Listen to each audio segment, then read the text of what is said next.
Alors bonjour, ça me fait plaisir de parler à tout le monde aujourd'hui. Donc, j'ai fait exprès de garder là, un petit peu de temps à la fin de la conférence pour pouvoir prendre des questions pour les gens qui en auraient. Donc, je vais juste partager mon écran ici. Pardon.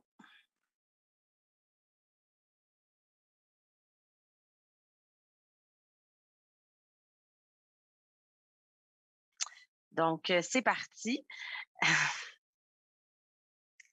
On m'a demandé de parler de traitement du cancer du poumon. Donc, je vais commencer par vous parler des types de cancers les plus souvent rencontrés, puis des stades de cancer. Ensuite, je vais discuter de chacune des sortes de traitements, donc de chirurgie, de radiothérapie, de thérapie ciblée, de chimio et d'immunothérapie. Puis, par la suite, je vais vous indiquer quels traitements sont indiqués selon quel stade. Donc, juste un petit rappel, là, quand on va parler de trachée, la trachée, c'est le conduit qui se divise dans nos deux bronches, les bronches gauche puis les bronches droites. On voit toujours les images comme si on voyait quelqu'un de face. Donc, le côté droit du poumon est juste ici, puis le côté gauche du poumon est juste là. Puis dans le milieu, pour ceux qui ne sauraient pas, là, il peut y avoir des ganglions très proches des bronches dans le poumon, comme ils peuvent être plus centrales dans ce qu'on appelle le médiastin. Donc ça, c'est des termes là, qui sont importants à comprendre quand on parle de traitement tout le monde ensemble.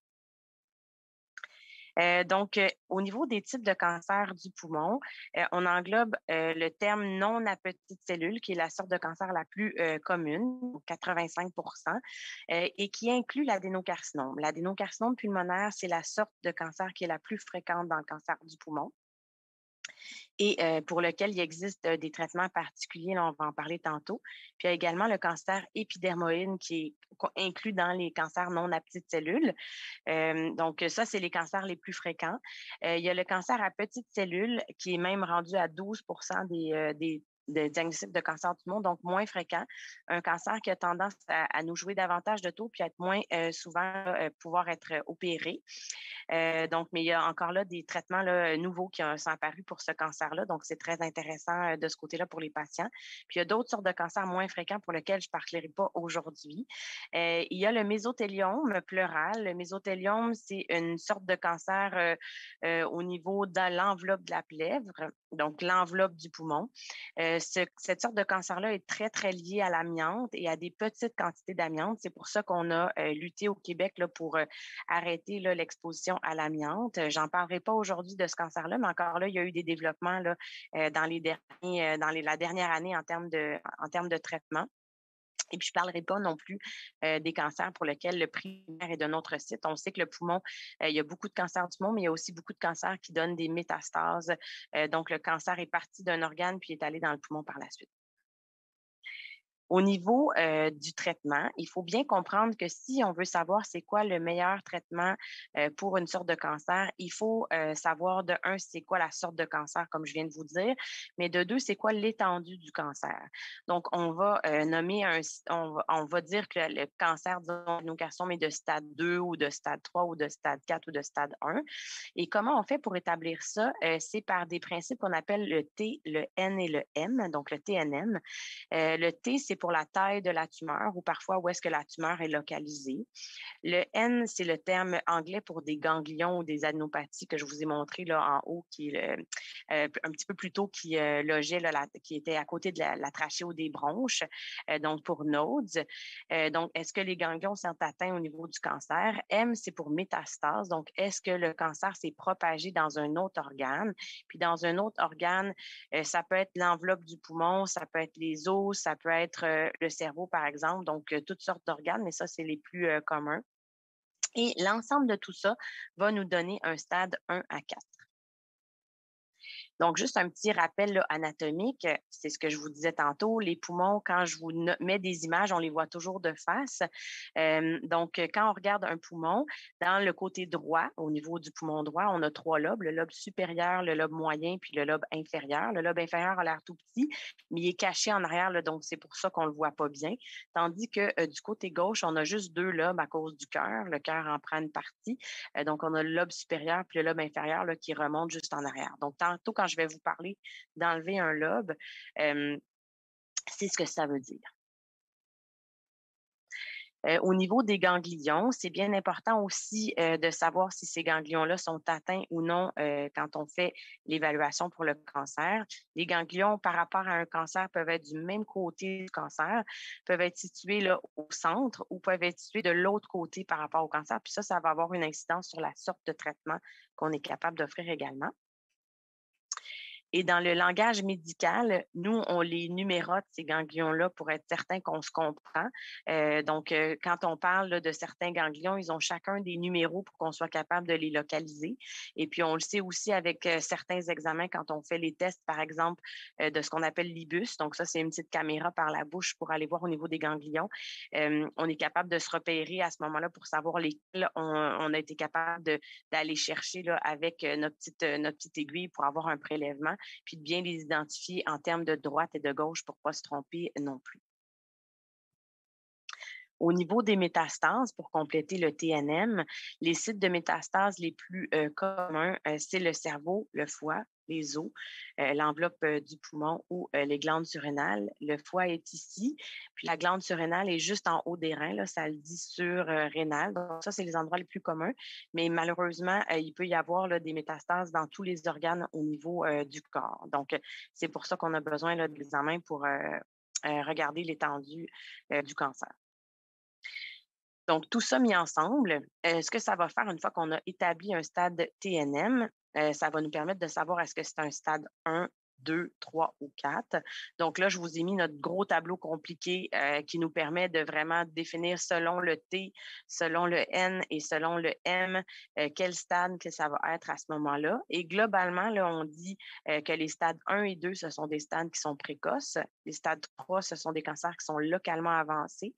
Localement avancés parce qu'ils touchent le milieu du poumon, ce qu'on appelle le médiastin tantôt que je vous ai dit pour la plupart. Puis les stades 4, ce sont des stades métastatiques. Donc, on arrive maintenant au niveau des types de traitements. Au niveau des types de traitements, il y a les traitements conventionnels là, qu'on connaît, qui sont encore très efficaces pardon, dans le cancer du poumon, donc la chirurgie. La chirurgie, ça consiste à enlever une partie du cancer, mais aussi des marges saines autour pour s'assurer qu'on a tout enlevé. Parfois aussi, on peut enlever des métastases avec une chirurgie classiquement au niveau du cerveau ou au niveau d'une glande surrénale. La radiothérapie, c'est un traitement pour lequel on envoie des radiations ionisantes. Ça détruit les cellules cancéreuses. Ça détruit aussi une partie du tissu sain autour pour la radiothérapie conventionnelle. Puis la chimiothérapie, ça agit par les veines. Puis à ce moment-là, ce que ça va faire, c'est que ça va détruire les cellules qui se divisent rapidement dans l'organisme.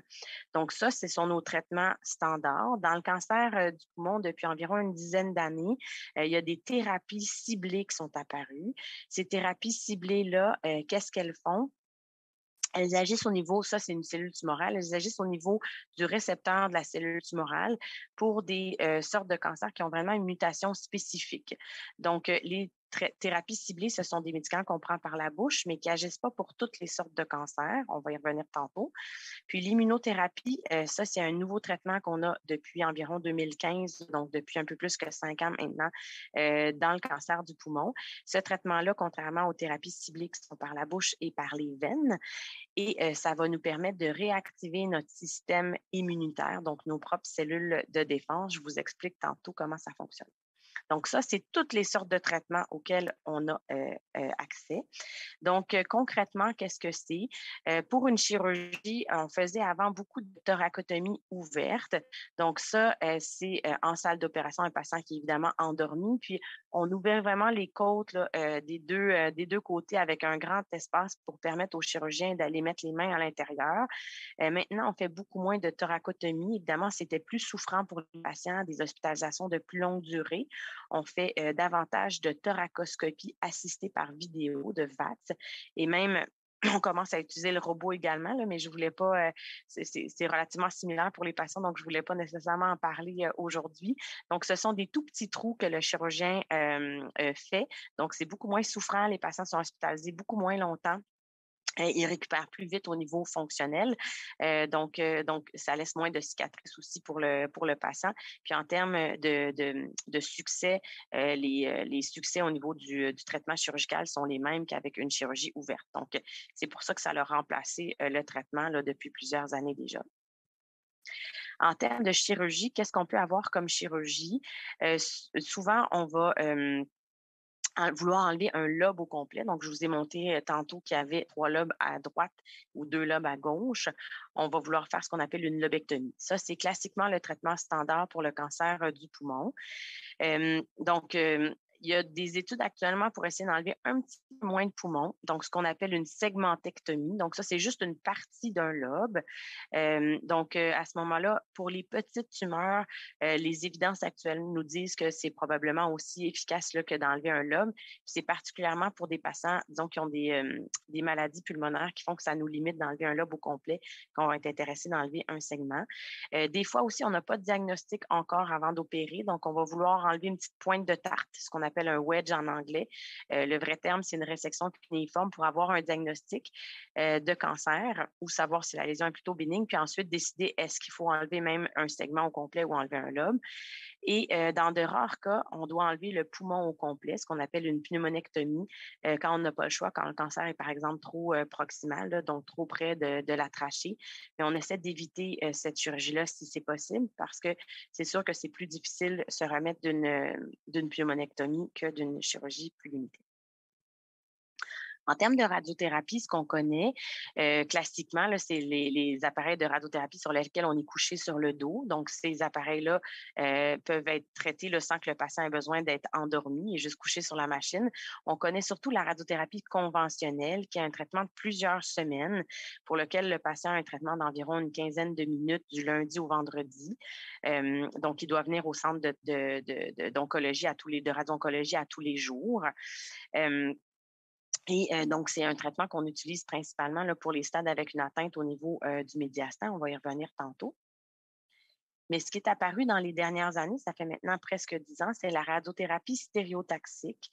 Qu'est-ce que c'est cette radiothérapie-là? C'est une radiothérapie qui est beaucoup plus précise, beaucoup plus localisée. Donc, c'est une forte dose de radiothérapie avec des meilleures techniques en radiothérapie. On est capable vraiment d'y aller de façon plus ciblée, de limiter le tissu sain autour. Et ce traitement-là peut se donner entre 1 et 8 traitements. Donc, au lieu d'avoir un traitement sur plusieurs semaines, là, des 4 à 6 semaines de traitement, on est capable de faire un traitement qui va être moins long, donc plus facile, particulièrement pour les gens qui ont des difficultés pour le transport là, à venir à l'hôpital. Par contre, ce traitement-là, il ne peut pas être utilisé pour toutes les sortes de cancers. Il est réservé aux cancers qui n'ont pas de ganglions atteints. Donc, ça, c'est bien important de s'en rappeler. Donc, c'est pour ça que dans certaines indications, même si on aimerait, le radio-oncologue n'est pas capable là, de faire une radiothérapie stéréotaxique, il doit utiliser une radiothérapie conventionnelle. On peut même faire des fois un diagnostic de radiothérapie stéréotaxique sans confirmation de diagnostic de cancer quand, disons, ça serait trop risqué pour des patients qui ont une maladie pulmonaire associée là, assez significative, comme par exemple la MPOC ou ce qu'on appelle communément l'emphysème. Maintenant, on arrive au traitement systémique. Donc, ces traitements-là, c'est la chimiothérapie. La chimiothérapie, comme je vous disais tantôt, ça vise à détruire les cellules cancéreuses qui se divisent rapidement. Malheureusement, on a d'autres cellules dans notre corps qui se divisent aussi rapidement. Donc, il y a des effets secondaires qui viennent avec le traitement. Qu'on contrôle de mieux en mieux, je vous dirais, sauf malheureusement la fatigue. Et c'est un traitement qui se donne par voie intraveineuse en 1 à 3 semaines. Donc, ça dépend c'est quoi l'indication là, du traitement. Depuis, comme je vous disais, plus que 10 ans, on a accès maintenant aux thérapies ciblées. Donc ça vient augmenter l'ajout par rapport à uniquement la chimiothérapie seule. Puis comment est-ce qu'on fait pour savoir si un patient est candidat à une thérapie ciblée? Bien, il faut faire, des analyses sur la cellule sur les cellules de la tumeur. Donc, le patient, dans le fond, n'a pas besoin de subir d'autres examens s'il a déjà eu sa biopsie. Donc, ces cellules-là sont analysées, puis on voit, dans le fond, est-ce qu'il y a une mutation précise qui est présente au niveau du cancer. Donc, au niveau des mutations, il y a toutes sortes de beaux noms là, originaux pour les patients qui sont difficiles à se rappeler. Les plus communes sont le GFR, le ALK, le ROS1, mais il y en a tout plein d'autres qui sont en train d'être identifiés. Certaines avec un pourcentage de fréquence qui est relativement bas, là, pardon, 1 ou 2 des cancers. Et la chose peut-être à se rappeler, c'est que les mutations sont identifiées sur les adénocarcinomes. Donc, c'est encore là pas toutes les sortes de cancers pour lesquels actuellement on est capable de rechercher des mutations. Et la beauté de ces traitements-là, c'est qu'ils n'ont pas du tout les effets secondaires de la chimiothérapie. On se rappelle que la chimiothérapie fait baisser nos globules blancs, donc augmente nos risques d'infection. La chimiothérapie peut donner des nausées qu'on contrôle maintenant beaucoup mieux avec les médicaments. Dans certains cas, peut faire perdre les cheveux. Donc, les thérapies ciblées ont aucunement ces effets secondaires-là. Ils ont des effets secondaires spécifiques, mais en général, ils sont beaucoup mieux tolérés que les traitements de chimiothérapie. Donc, c'est des traitements quand on est capable de les offrir aux patients, quand ils ont la bonne sorte de cancer, qu'on est très heureux là, de pouvoir offrir. Mais comme je vous dis, c'est pas le patient ni le médecin qui décide, c'est vraiment l'analyse des cellules de cancer qui vont nous permettre de savoir si on peut offrir un traitement de thérapie ciblée. En termes d'immunothérapie, donc c'est le traitement que je vous disais qui est arrivé là, depuis un peu plus que 5 ans maintenant. Comment ça fonctionne l'immunothérapie? Ça s'administre aussi par voie intraveineuse aux 2 à 6 semaines, dépendamment de la sorte d'immunothérapie qu'on va donner. Le principe de ça, c'est que le cancer a joué un tour à une sorte de nos soldats. Là. On appelle ça les lymphocytes T, qui sont une sorte de globules blancs. Donc, nos lymphocytes T, qui normalement devraient attaquer la cellule de cancer, sont plus capables de le faire. Ils sont inhibés. Donc, l'immunothérapie, ce qu'elle va faire, c'est défaire la petite serrure qu'on aime bien dire là, aux patients pour essayer de donner une image. Donc, le lymphocyte T va pouvoir avoir un retour à son efficacité et à ce moment-là, aller se battre contre les cellules tumorales. Donc, c'est un traitement pour lequel, malheureusement, ce traitement-là ne fonctionne pas pour tous les patients, mais quand il fonctionne pour de plusieurs mois ou plusieurs années en général. Donc, ça aussi, ça a vraiment changé l'évolution du cancer du poumon dans les dernières années, comme la thérapie ciblée. Donc, on arrive maintenant, là, je vous ai parlé des grandes sortes de traitements. Comment est-ce qu'on fait maintenant pour choisir un traitement pour chaque patient? Donc, il faut avoir fait les examens au départ. Donc, les tests habituels qu'on va faire pour savoir est-ce qu'il y a un cancer, oui. Puis ensuite, le cancer est étendu où. Donc, c'est quoi le type de cancer, puis c'est quoi son stade. Il faut faire des prises de sang. Il faut faire un CT scan du thorax, ce qu'on appelle aussi une tomodensitométrie ou un TACO là, dans certains endroits au Québec. Et ça nous prend absolument aussi une biopsie, donc un morceaux, des cellules qu'on envoie en pathologie pour savoir c'est quoi la sorte de cancer. Ça, on en a déjà parlé l'année dernière. Donc, il y a plusieurs sortes de biopsies qu'on peut faire qui vont nous permettre d'avoir un diagnostic. Et dans la plupart des cas aussi, on va avoir besoin de tests supplémentaires, donc de tests de fonction respiratoire pour savoir si les gens ont une maladie pulmonaire obstructive chronique liée à la cigarette. Ça va nous permettre de savoir si la personne peut avoir une chirurgie ou de la radiothérapie. Si les tests sont très bas, à ce moment-là, ça peut limiter certaines sortes de traitements. Souvent également aussi, on va avoir besoin de faire un TEP-CT scan. Le TEP-CT scan, c'est un peu comme un scan, sauf qu'on va savoir est-ce que le cancer s'est propagé ailleurs. Donc, c'est pour ça qu'on a besoin de cet examen-là, puis au besoin d'aller biopsier selon le résultat que ça nous donne. Et ça va nous prendre aussi dans une bonne proportion une imagerie du cerveau, parce que le TEP scan est capable de regarder tout le corps, sauf qu'il ne regarde pas bien le cerveau. Donc, on veut savoir s'il y a des métastases au niveau du cerveau dans une bonne proportion des cas de cancer. Donc, une fois qu'on a fait tous ces examens-là, on arrive à une sorte de cancer et un stade bien précis. Donc, si on aborde maintenant les cancers non à petites cellules, donc les adénocarcinomes et les épidermoïdes, ce qu'on veut faire, c'est pour les stades 1 et 2, idéalement, d'envoyer le patient en chirurgie. Si le patient n'est pas candidat pour une chirurgie, soit parce que ses poumons ne sont pas assez bons ou soit parce qu'il y a d'autres problèmes de santé qui vont limiter une chirurgie, à ce moment-là, on fait de la radiothérapie. Et dans les cas de stade 2, en général aussi, on va offrir de la chimiothérapie par la suite. Donc ça, c'est le traitement standard pour les cancers non à petites cellules de stade 1 et 2. Les stades 3, c'est les traitements qui sont le plus varié. Donc, c'est difficile à résumer comme ça de façon générale. Il y a une possibilité de chirurgie dans certains cas de stade 3A. Donc, ça, il faut vraiment voir avec le médecin qui vous soigne. Pour tous les patients qui ne peuvent pas être candidats pour une chirurgie, à ce moment-là, ce qu'on va faire, c'est un traitement de chimiothérapie et de radiothérapie combinés ensemble. Donc, la radiothérapie, comme un stade 3, ça atteint le milieu du poumon. On ne peut pas faire de la radiothérapie localisée. Il faut faire une radiothérapie de plusieurs semaines. Et ensuite, on va continuer avec de l'immunothérapie pour augmenter, dans le fond, les chances d'être guéri. Ce traitement-là d'immunothérapie, ça fait environ 5 ans là, qu'on a eu les premières données. Ça augmente vraiment les chances d'être guéri là, du cancer. Donc, c'est vraiment une belle addition là, en termes de traitement qu'on a depuis quelques années. Puis, au niveau des stades 4, ce sont des cancers qui sont métastatiques. Et il y a plusieurs options de traitement, comme je disais tantôt, je vous expliquais les thérapies ciblées, l'immunothérapie, plus ou moins la chimiothérapie. On y arrive dans les prochaines diapos. Là, je vais y aller avec des exemples plus concrets. Donc, au niveau des stades 1 et 2, ce que je vous disais, donc ça va être important pour nous de bien identifier le stade T et le stade N et ensuite, d'opérer le patient là, par un chirurgien thoracique. Puis, si on n'est pas capable d'opérer, on va faire de la radiothérapie, comme je vous disais. Et pour le stade 2, on va opérer, puis ensuite, on va faire de la chimiothérapie parce qu'il va y avoir souvent des ganglions qui ont été atteints. Donc, il n'y a pas juste du cancer, il y a le ganglion qui a été atteint à côté. Donc, on va faire de la chimiothérapie pour 4 cycles idéalement. Ça prend environ 2 mois. Et la chimiothérapie va augmenter nos chances d'être guéris.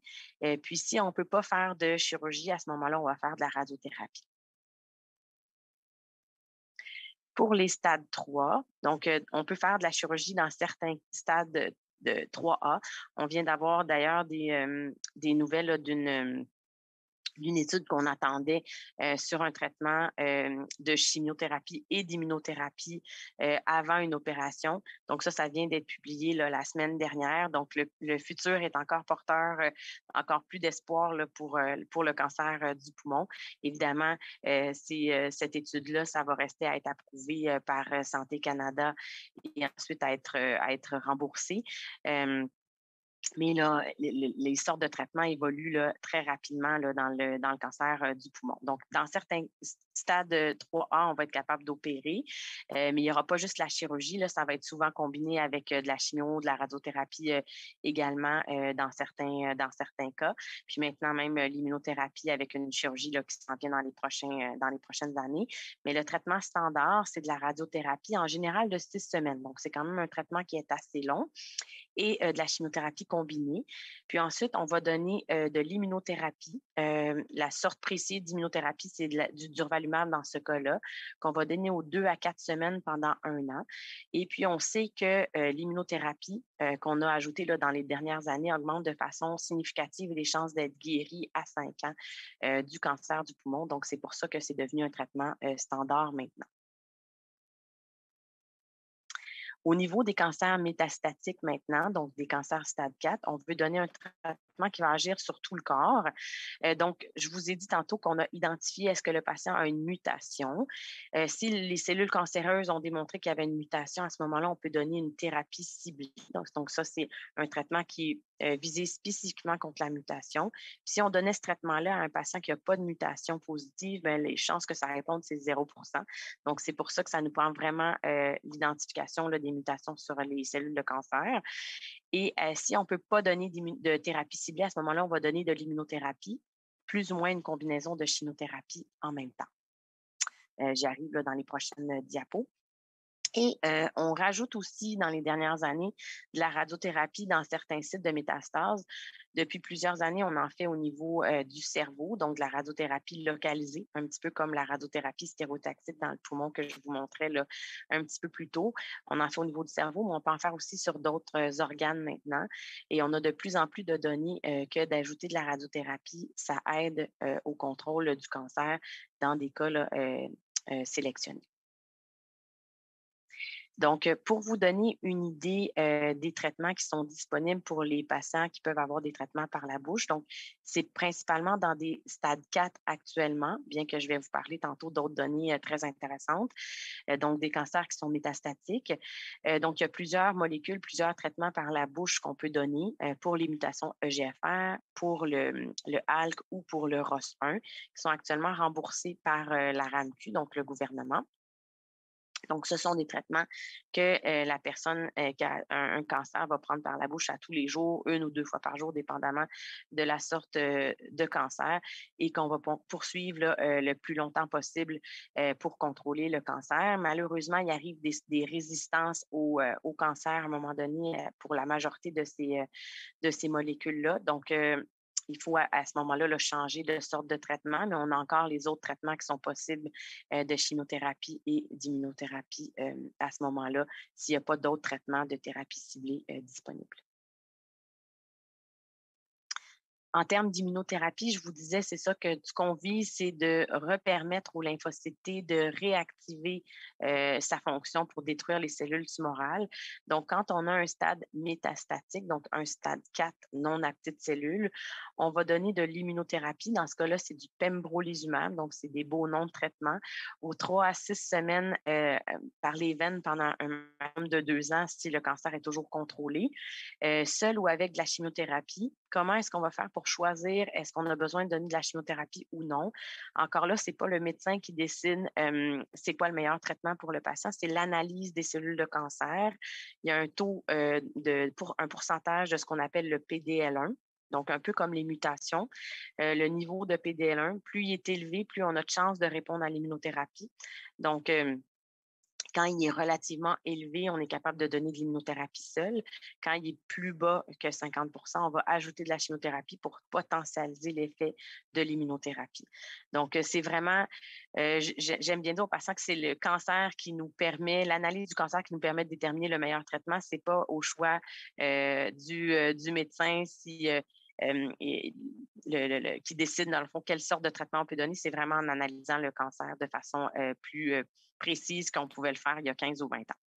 Maintenant, pour les cancers à petites cellules, qui sont moins fréquents, qui représentent à peu près 12 maintenant des diagnostics de cancer, pour les stades 1, qui sont quand même très rarement diagnostiqués parce que c'est un cancer qui a tendance à vouloir se propager rapidement, on peut opérer ou faire de la radiothérapie si on n'est pas capable d'opérer. Puis ensuite, on va toujours faire de la chimiothérapie pour ces cancers-là. La plupart du temps, les cancers à petites cellules sont diagnostiqués dans des stades 2 et souvent 3, pour lesquels on va faire de la chimiothérapie et de la radiothérapie ensemble, une radiothérapie qui va être de plusieurs semaines encore là. Donc, ces stades-là, 1 à 3, on appelle ça des stades limités parce qu'ils rentrent dans un champ de radiothérapie. Et malheureusement, si le cancer a décidé d'aller faire des métastases ailleurs, là, on dit que c'est un stade extensif, puis on n'est pas capable de traiter avec de la radiothérapie tous les sites de métastases. Donc, on va donner un traitement de chimiothérapie. J'ai préparé ces diapos-là la semaine dernière, puis on a su depuis ce temps-là, pour vous dire comment les traitements changent régulièrement, que l'immunothérapie combinée à la chimiothérapie venait d'être remboursée dans le cancer du poumon à petites cellules de stade 4. Donc ça, c'est une excellente nouvelle là, pour les patients. Donc, c'est la preuve que le traitement du cancer du poumon évolue rapidement. Donc, là, je vous ai présenté les traitements qui sont actuellement remboursés par le gouvernement. Puis là, il faut comprendre comment ça fonctionne pour avoir accès à des nouveaux traitements. La première étape qu'on peut faire, donc si on ne veut pas avoir les traitements actuels, c'est de participer à des études, donc ce qu'on appelle la recherche, un protocole des fois, on va expliquer ça comme ça, qui va d'une phase 1 à une phase 3. Une phase 1, c'est vraiment le début de l'analyse des traitements. On ne sait pas encore si le traitement fonctionne. Une étude de phase 2, c'est plus avancé. Donc, puis une étude de phase 3, c'est vraiment des grosses études. Pardon, je viens d'entendre de l'écho. Les études de phase 3, c'est vraiment nos grandes études là, avec plusieurs centaines de patients, qui vont permettre vraiment d'établir des traitements standards, surtout avec la radiothérapie, la chimiothérapie, l'immunothérapie. Pour les thérapies ciblées, je vous ai montré tantôt les pourcentages au niveau des mutations. Là, des fois, c'est 1 ou 2. Donc, on n'est pas capable d'avoir des centaines de patients dans ces études-là. Donc, c'est souvent des études de phase 2 là, qu'on va utiliser à ce moment-là. Donc, ça, c'est la première chose. Donc, l'étude est publiée. On s'assure que la qualité est bonne. Ensuite, le gouvernement doit accepter les nouveaux traitements. Donc, Santé Canada doit regarder qu'est-ce qu'on a comme données au niveau du bénéfice, mais aussi balancer en termes d'effets secondaires pour s'assurer que le médicament est sécuritaire à offrir là, à la population. Donc, ça, malheureusement, ça prend souvent plusieurs mois une fois que l'étude est publiée. Puis ensuite, une fois que le gouvernement canadien a accepté, chaque province doit décider si elle rembourse le médicament. Puis encore là, tantôt, j'entendais Dominique Massy dire l'INES doit décider si on rembourse. Au Québec, on fait pas partie de l'évaluation canadienne. Donc, on décide au niveau de la province si on rembourse ou non les médicaments, puis c'est l'INES qui fait cette analyse-là. Donc, souvent, encore là, ça prend plusieurs mois à décider, une fois que le médicament est arrivé par Santé Canada, est-ce que le médicament va être remboursé? Heureusement, on a souvent accès à des programmes entre tout ça, là, qu'on appelle des programmes de compassion. Donc, on est capable d'offrir, si les compagnies pharmaceutiques acceptent de fournir le médicament gracieusement, les médicaments aux patients en attendant qu'il y ait une décision de remboursement là, par les provinces. Donc, c'est pour ça que même si on vient de savoir que quelque chose vient d'être publié, comme je vous ai dit tantôt, puis qu'on vient de savoir que c'est efficace, malheureusement, ça prend plusieurs mois avant que ce soit rendu accessible dans la pratique clinique pour s'assurer évidemment, surtout au niveau de Santé Canada, là, que le traitement est bien toléré puis il n'y a pas d'effet secondaire qu'on n'aurait pas diagnostiqué au départ. Donc, qu'est-ce qu'on a eu comme dernières études là, qui sont intéressantes, dont je voulais vous glisser un petit mot? On sait que les patients qui ont été opérés et qui ont une mutation bien spécifique de GFR, donc ça, c'est la mutation qui est à peu près présente dans 10 de la population au Québec, plus fréquente chez les personnes de race asiatique. On sait que si on leur donne un médicament, on a plus de chances de les garder en maladie qui est contrôlée là, après une chirurgie. Donc, je vous en parle dans les prochaines minutes. On a aussi des données sur l'immunothérapie après la chirurgie, alors que ces deux traitements-là, normalement, la thérapie ciblée, c'était juste pour les stades avancés, les stades 4, puis l'immunothérapie, c'était juste pour les stades 3 ou 4 là, avant les dernières données qu'on a eues. Dans les cancers plus avancés, les adénocarcinomes métastatiques, on a plusieurs données là, de thérapie ciblée également parce que de nouvelles mutations qui sont découvertes et de nouveaux traitements. Je vous en parle encore là, de ces 5 données-là dans les prochaines minutes. L'immunothérapie, si c'est un cancer non aptile, on avait déjà des données, mais on en a d'autres molécules aussi qui ont été annoncées. Puis l'immunothérapie, si c'est un cancer à petites cellules de stade métastatique également. Donc voilà. Donc, si on les prend une après l'autre, le GFR, comme je vous disais, c'est environ 10 des cancers du poumon. Donc, si le patient a été opéré, puis on réalise qu'on a un stade 1B à 3A après l'opération, puis le patient a vraiment une mutation de le GFR, on peut ajouter l'osimertinib pendant 3 ans après la chirurgie. On ne sait pas encore si ça augmente vraiment les chances d'être guéri, mais on sait que ça augmente les chances d'être en rémission, donc un cancer qui est contrôlé après l'opération. Donc, ça, c'est un médicament, dans le fond, qui est actuellement à l'étude là, par le gouvernement pour voir s'il va être remboursé. Ensuite, également, on a l'immunothérapie après une chirurgie. Donc, ce qui a été publié, c'est qu'encore là, pour les stades 1B à 3A, on peut ajouter de l'immunothérapie aux 3 semaines pendant 1 an, particulièrement quand le niveau de PDL1 est élevé. Donc, en plus de la chimiothérapie, l'immunothérapie permet de contrôler le cancer pendant plus longtemps. Donc, ça, encore là, c'est un médicament qui est en train d'être étudié par l'INES là, pour voir s'il va être remboursé ou si on attend des données à plus long terme au niveau de la survie à 5 ans.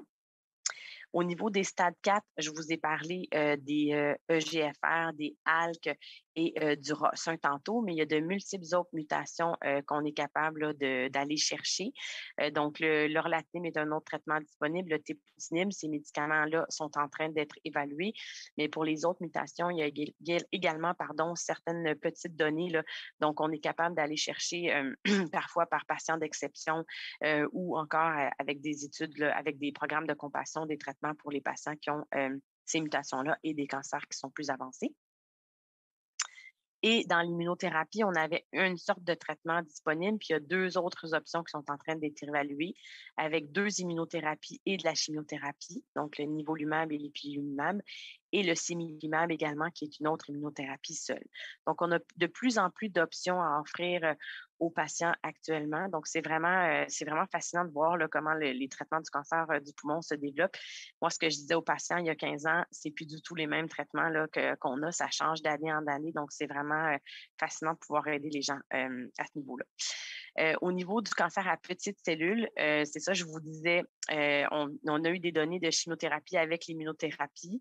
Et là, on vient de savoir la semaine dernière qu'une immunothérapie spécifique, l'atezolizumab, pas le durvalumab dans ce cas-là, vient d'être accepté par le gouvernement. Le durvalumab est actuellement couvert par un programme de compassion pour les cancers à petites cellules de stade 4. Donc, on est capable d'améliorer l'évolution avec le traitement en ajoutant d'immunothérapie, en contrôlant plus longtemps le cancer là, pour certains patients, ce qui est très intéressant là, à ce niveau-là. On attend avec tous ces derniers traitements-là que je vous ai parlé, des données à plus long terme. On a eu des premières données. Souvent, on a un suivi de un an et demi, mais on n'a pas encore de suivi à long terme comme les traitements qui sont établis, mais c'est des belles opportunités là, pour les traitements. Au niveau des études en cours, il y a énormément d'études en cours. Je ne peux pas vous parler de toutes les études. On a des données d'immunothérapie avant ou après une chirurgie qui sont en train d'être évaluées. Il y a plusieurs études de l'immunothérapie avec une radiothérapie stéréotaxique.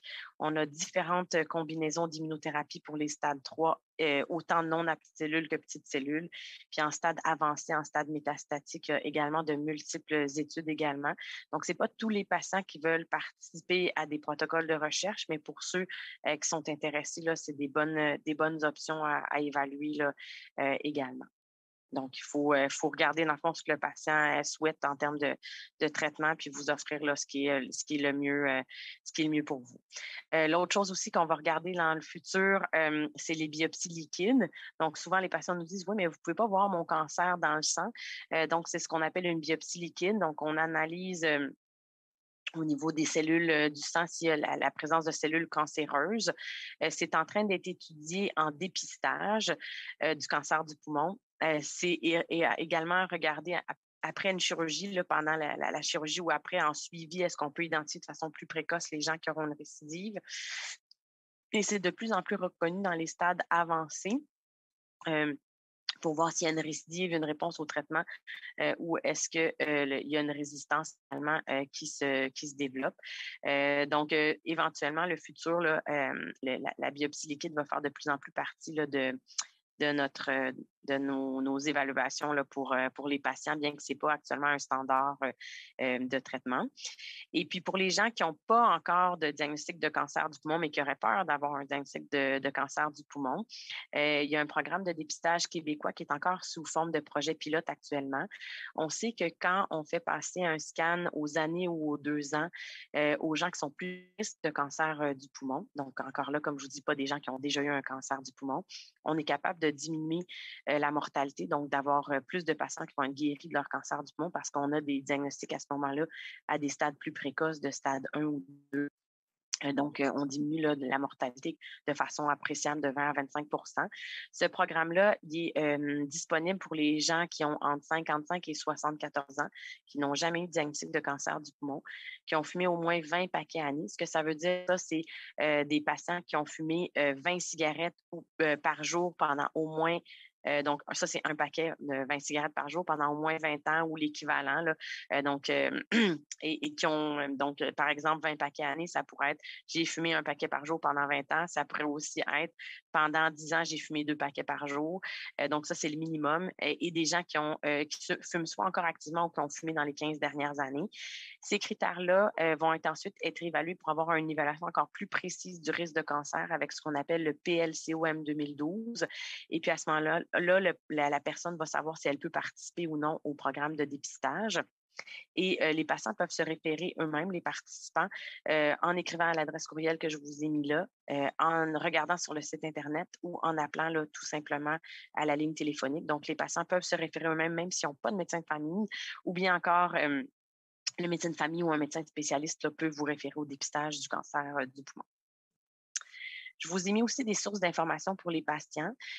Donc, la Société canadienne du cancer pour les gens qui ont un diagnostic de cancer est une source appréciable d'informations. Cancer pulmonaire Canada aussi a une section disponible, en plus de l'Association pulmonaire du Québec, évidemment. Donc, ça peut être des sites complémentaires là, pour vous. Donc, c'est ça. Le Lung Cancer Canada, par contre, c'est plus souvent au niveau anglais. Là, donc, je pense que l'Association pulmonaire du Québec, au niveau francophone, là, qu'on a un réel besoin pour les patients.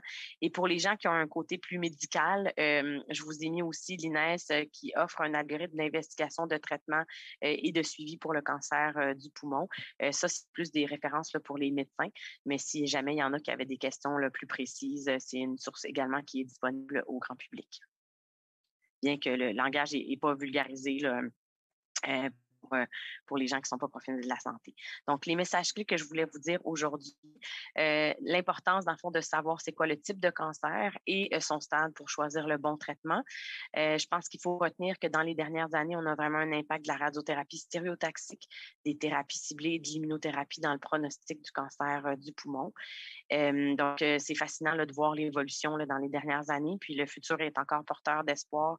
Ça change à tous les mois, les traitements de cancer du poumon.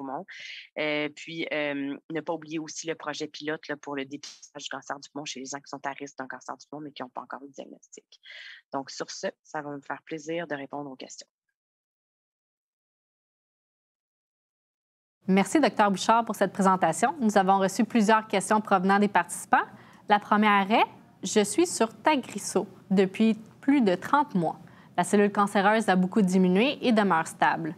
Avez-vous des statistiques sur la durée du traitement? » Tagrisso, c'est le zimertinib. C'est un traitement pour les patients qui ont une mutation EGFR. Oui, on a des statistiques sur la durée médiane d'efficacité. J'aime bien dire aux patients que tout traitement, chaque patient va avoir son évolution propre. Donc, même si on a des études qui nous disent spécifiquement la majorité des traitements des patients sous ce traitement-là vont être contrôlés, disons, par exemple, dans ce cas-ci, particulièrement 1 an et demi, on sait qu'il y a une variation vraiment très, très large là, des patients. Donc, j'aime souvent pas dire précisément à un patient c'est quoi les survies médianes parce que les gens souvent vont retenir cela puis ils pensent pas qu'ils vont pouvoir, en guillemets, dépasser les statistiques. Donc, oui, on a des chiffres, mais c'est ça, je pense que c'est en discuter au cas par cas avec le médecin. Mais clairement, là, à 3 ans, on a dépassé les statistiques standards. Merci. La suivante est « Pourquoi, selon votre présentation, la thérapie ciblée n'est utilisée que pour le stade 4? » On a des données en stade 4. C'est en train d'être étudié en stade plus précoce. C'est toujours comme ça quand on étudie un nouveau traitement, on l'étudie dans les stades plus avancés. C'est en train d'être étudié en stade 3. On attend des résultats. Puis en stade précoce post-chirurgie, comme je vous ai dit tantôt, le Tagrisso, le zimertinib a été démontré comme permettant de garder le cancer dans le fond, sans récidive apparente. Là.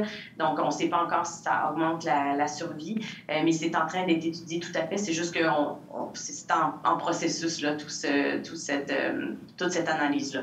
Mais c'est sûr que dans le futur, là, on s'attend à avoir des thérapies ciblées dans de multiples indications parce que les études sont en cours. Merci. La prochaine, est-ce qu'un patient atteint d'un type de mutation déterminée peut développer d'autres types de mutations lors d'une récidive? Oui, dans certains cas.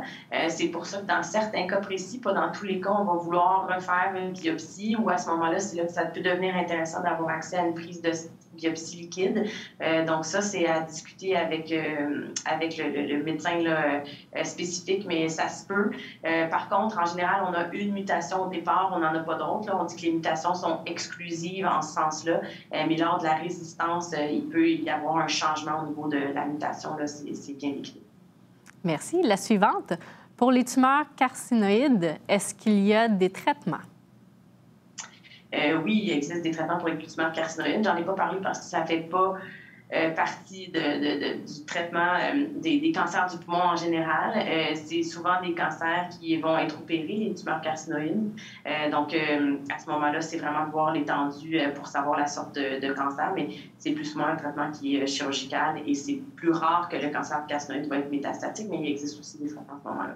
Merci. Et pour le stade 4 avec Tagrisso, si progression, il y aurait-tu des nouveaux traitements ciblés qui vont sortir bientôt? Il y a beaucoup d'études, en fait, dans la résistance du traitement au Tagrisso.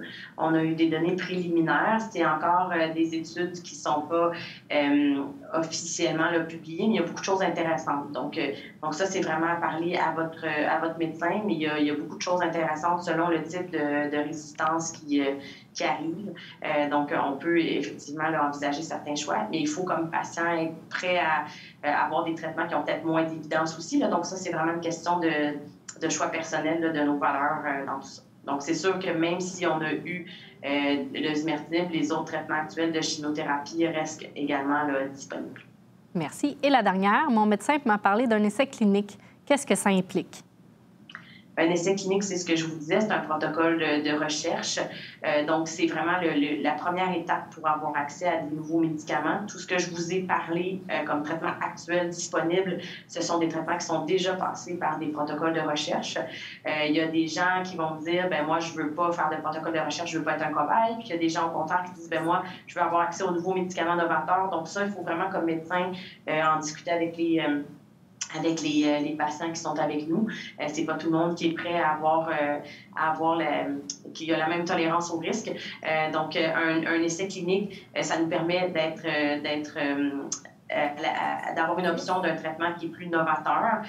En même temps, on ne sait pas encore si ce médicament-là va fonctionner ou non. Donc, ça dépend vraiment de nos chances d'être guéris, de nos ambitions en termes de traitement, de ce qu'on veut avoir aussi comme qualité de vie, est-ce qu'on est prêt à être exposé à des effets secondaires? Donc, on connaît peut-être un petit peu moins que dans des traitements déjà établis. Donc, c'est vraiment un choix personnel à faire là, avec l'équipe médicale. Merci. Encore une fois, Dr. Bouchard, un énorme merci pour votre présentation.